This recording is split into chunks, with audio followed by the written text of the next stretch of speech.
Muchas gracias a todos los presentes por estar aquí reunidos para felicitar esta iniciativa del documental Hispanoamérica, que a mi parecer es la respuesta a un pedido de una línea de intelectuales que viene desde el siglo XX y se consolida en la frase de María Rodworowski, nuestra gran historiadora, quien nos dice: en el Perú nos enseñan una historia que nos acompleja. Curiosamente, el lema del documental es: nos han enseñado mal la historia y nos la hemos creído. Y esto se lo cuestionan muchos. Puede ser disruptivo para muchos. ¿Cómo es que nos han enseñado mal la historia? ¿Quién nos dice eso? Bueno, Rodworowski lo dice de una manera más cruda todavía. No solo nos la enseñan mal, nos la enseñan de una forma que nos genera un complejo como país, que nos generan barreras mentales, aversión al éxito, miedo a la grandeza. Porque el que nos digan, ya dice Rodworowski, que el gran imperio incaico fue derrotado por menos de 200 españoles, es una herida. Nos genera un complejo, pero por supuesto. Y claro, ante esta afirmación que nos confronta de forma tan cruda, la pregunta es: ¿y cómo se debe enseñar la historia? ¿Qué es lo que nos deben contar entonces? ¿O quién tiene la autoridad para decir lo que nos deben contar? Y pues en realidad esta pregunta se puede reformular diciendo: ¿y qué es el Perú? Como para que nos enseñen sobre el Perú y sobre la peruanidad y sobre amar al Perú. ¿Qué es el Perú?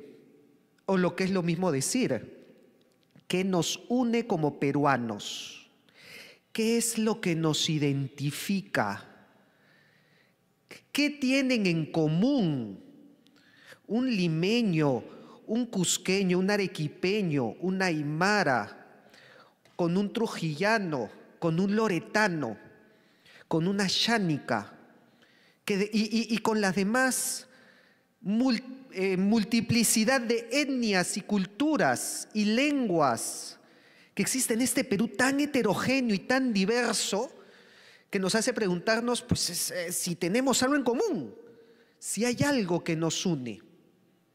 Y es que viendo la historia del Perú, pues lo más probable ante tanta heterogeneidad es que debió fraccionarse.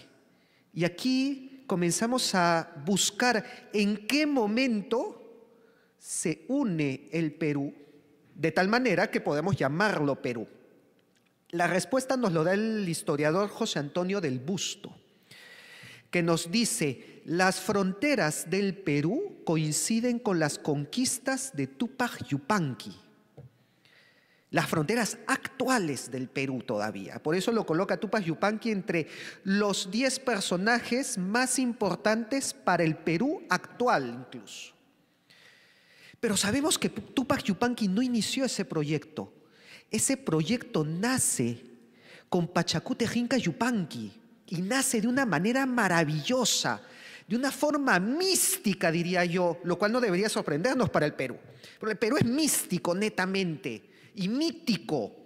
El mito efervece en el Perú por todos lados y nace con un mito, que es la aparición que tuvo Pachacútec en la laguna de Sosurpuquio, cuando los chancas iban a destruir Cusco. Porque Cusco estaba perdido. Cusco debió haber sido destruido por los chancas. El inca Viracocha huye de Cusco. Y desesperado Pachacútec también huye hacia la laguna de Susurpuquio, y ahí se le aparece Viracocha Pachayachachic, el ordenador del cosmos. y tiene una experiencia mística que a mí me gusta llamarle la promesa del sol, porque Pachacútec ve un ser radiante que sobre el agua de la laguna le muestra a todas las naciones y le promete que él va a sujetar a todas esas naciones. Ahí nació el Perú. ¡Wow! Pocos pueblos tienen una promesa divina y los que lo tienen se han convertido en imperios. El más famoso de ellos, el pueblo de Israel, con la tierra prometida a Abraham. China tiene el mandato del cielo. Si China tiene un motor que los impulsa a encabezar el continente asiático, es lo que llaman el mandato del cielo. Estados Unidos tiene el destino manifiesto, que se traduce en la doctrina Monroe, América para los americanos.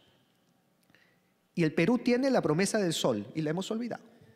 Nadie la menciona, lo cual es inaudito para cualquier imperio en la historia del mundo. Pero esa promesa fue la que comienza el proyecto imperial de Pachacútec, que continúa con su hijo Tupac Yupanqui y Huayna Cápac, y que llevan a formar el Tahuantinsuyo, un proyecto imperial de unión a través de caminos, el Capañán, a través de infraestructura, a través de una organización basada en el poder de los curacas, que la detectaron los españoles. Cuando los españoles llegan al Perú, encuentran que el Tahuantinsuyo funcionaba. Y es por eso que no solamente lo reconocen, sino que lo preservan. Y ahí es donde se desmonta toda esta idea de que los españoles llegaron a destruir, lo cual sería una gran tontería, ya que tú no puedes destruir algo que funciona, que era una máquina. Y era una máquina de absorber conocimiento, porque los incas conquistaban a los chimú y tomaban su orfebrería, conquistaban a los collas y tomaban su trabajo en piedra, y por lo tanto cuando llegaron los españoles también buscaron absorber, integrar, porque la cultura inca, nacida a partir de Pachacútec, era el integrar. Y esto lo detectaron los españoles y lo ponen en sus crónicas, lo ponen en sus escritos, como es el ejemplo de el mismo Felipe II. Felipe II dice: si en tiempos de infidelidad estos señores regían sobre su tierra, es justo que al convertirse sigan siendo señores de su tierra y no estén en un estado peor del que estaban. O sea, reconocen la civilización y la integran.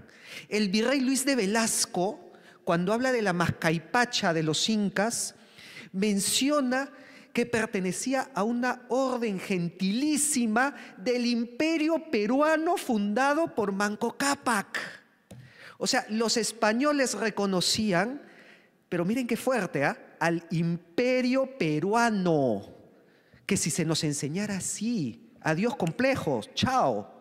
¿Qué vas a estar acomplejado si fuiste el imperio peruano reconocido por la misma España? Y es por eso que cuando encuentran esa civilización, buscan integrarla.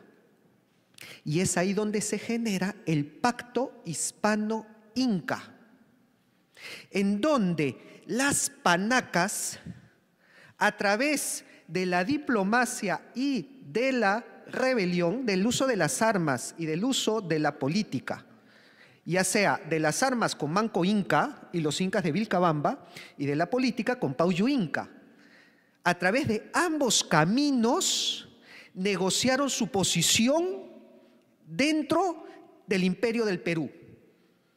Y es por eso que el virrey se sienta con Sayri Túpac, aquí muy cerca en el Palacio Arzobispal. Se sientan los dos para incorporar el reino de Vilcabamba al reino del Perú.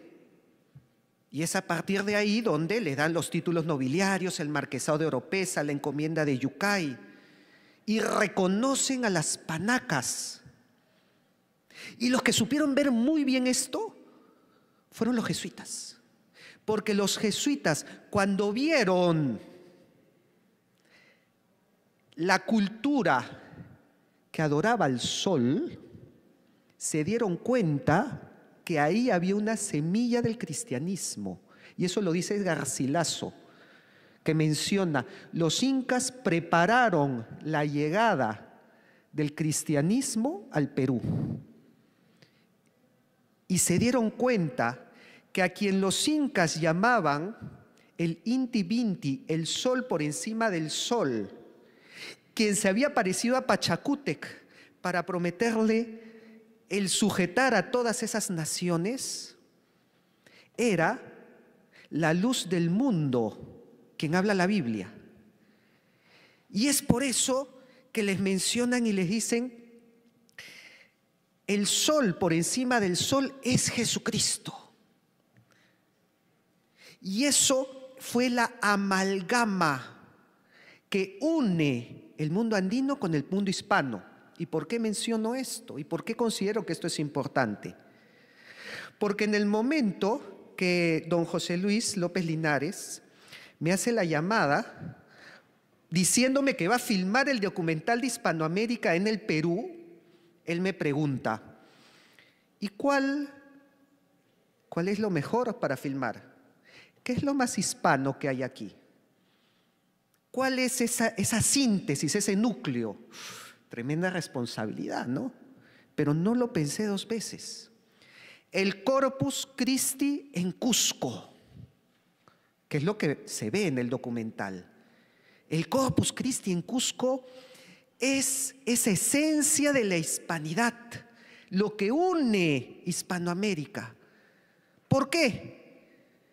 Porque, vamos, lo verán en el documental, toda la ciudad sale en procesión cargando 15 santos, cada santo representando un barrio. Esos santos tienen un cónclave con la Virgen María, en donde le cuentan los pecados de su barrio a la Virgen. Y luego de eso van hacia la catedral y siguen la Eucaristía en la procesión. Y sale la custodia, que es un sol, seguida por los 15 santos. Por supuesto que los incas veían eso y decían, pero ahí está, es el sol. No solamente de forma visual, por la forma que tiene la custodia. De forma teológica es el sol por encima del sol, la luz que ilumina al mundo. Y por lo tanto, ese simbolismo es el que nos unió, a tal punto que cuando se empieza a romper eso, a través de reformas laicistas, los primeros en quejarse fueron las panacas incaicas. Eso lo escribe Scarlett O'Fellan en su libro Un siglo de rebeliones en el Perú. Cuando llegan las reformas borbónicas y empiezan a introducir el laicismo, las panacas escriben una carta al rey de España quejándose por no poder incorporarse al cuerpo de la iglesia. Y le decían, estás rompiendo el pacto hispano-inca, porque el pacto con el rey de España había sido para la evangelización. Y eso lo dijo el mismo Papa. Y eso fue la conclusión de las juntas de Valladolid. La conquista se hace para evangelizar. Si quitas la evangelización ya no tiene sentido. Y cuando lo comenzaron a quitar el poder a la iglesia, es donde comienzan las rebeliones, empezando por el señor que tengo detrás, José Gabriel Túpac Amaru, el cual no se rebeló ante el rey, se rebeló ante las reformas de los Borbones. Y es por eso que en su última carta, él lo firma como Don José I, rey del Perú por la gracia de Dios. Pues que está. el reino del Perú, sustentado en el mandato divino que había recibido Pachacútec del Sol, y lo reivindicaba Túpac Amaru, que el día de hoy se le coloca pues como el Che Guevara andino.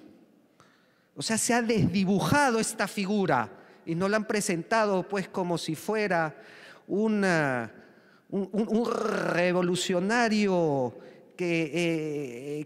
anticolonial. Cuando él reivindica el Perú de los Austrias, el Perú antes de los Habsburgo. Y aquí nos damos cuenta por qué hasta el día de hoy sigue siendo la amalgama el sol. Incluso hasta de repente otros países lo han reconocido mejor que nosotros. Si no, miren las banderas de Argentina y de Uruguay. Fíjense que ese sol fue diseñado por un cusqueño. Fíjense que la segunda bandera del Perú, la de Torre Tagle, tenía el sol. Porque somos la tierra que recibió la promesa del sol. ¿Para qué? Para sujetar a las naciones. Eso es lo que nos une. Esa es nuestra unidad. El mandato que recibe Pachacútec y que continúa a través del virreinato, porque supieron reconocer una presencia divina en ese mandato. El día de hoy se nos dice lo contrario. Se nos dice que los españoles vinieron a destruir, a saquear y a matar, cuando fueron los que mejor reconocieron la imperialidad de los incas basada en la mística y en una revelación sobrenatural que es tan fuerte que no la pueden sacar del Perú hasta el día de hoy. El Perú es una tierra mística. Y en los Andes lo vemos aún más. Y es por eso que en el documental lo van a ver por todos lados. Todo el barroco andino representa esa mítica que se remonta desde los incas y que explota aún más durante el virreinato. Porque esa promesa del sol que abarcaba el Tahuantinsuyo, con los reinos del Perú llegó hasta Panamá, porque el Perú fue desde Panamá hasta la Patagonia, era el Perú. Y los que nacían en Buenos Aires, nacían en el Perú. Si no, revisen la partida de bautizo de Manuel Belgrano, nacido en Buenos Aires, reinos del Perú. Eso era el Perú. Imagínense lo que hemos perdido por hacer caso a ideologías que nos acomplejan, como dijo Gorgorowski. Ese es el camino que debemos seguir para no partirnos más, para no dividirnos. Y espero que el documental sea ese punto de inicio, porque lo rescata magistralmente, mostrándonos esa unión, esa imperialidad, que no es imperialismo, sino imperialidad de los incas de absorber, unir. Eso es el Perú. Vamos, ¿qué es lo que hacemos los peruanos cuando vemos algo nuevo y que nos gusta? Lo absorbemos, nos lo tomamos como nuestro y creamos algo nuevo. La gastronomía, las fiestas, las danzas, los bailes, la música, el arte, exuda unión por todos lados. Vemos elementos de todas partes del mundo. Vemos elementos andinos, hispanos, asiáticos, africanos. Ese es el Perú. Y eso es lo que nos muestra Hispanoamérica. Y eso espero que sea el rumbo que debe tomar la enseñanza de la peruanidad. Pero eso ya recae en la responsabilidad de cada uno de nosotros para cumplir la promesa del sol, la promesa Pachacútec, que resuena en nosotros hasta el día de hoy y que debe ser nuestro mandato, que coloque al Perú donde incluso el cielo quiere que debe estar.